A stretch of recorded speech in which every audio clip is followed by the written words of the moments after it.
Hello everyone, in today's video I'm going to show you how to fix QR code scanner not working in Realme 15 Pro.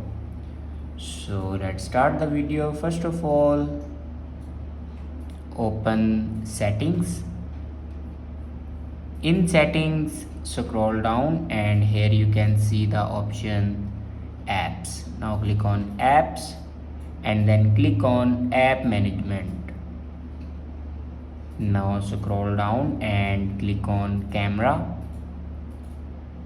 and now here you can force stop your camera. Now click on force stop and then again click on force stop.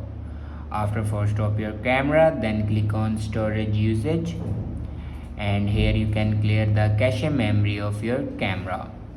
After clear the cache memory, then go back to your home screen and open your camera again.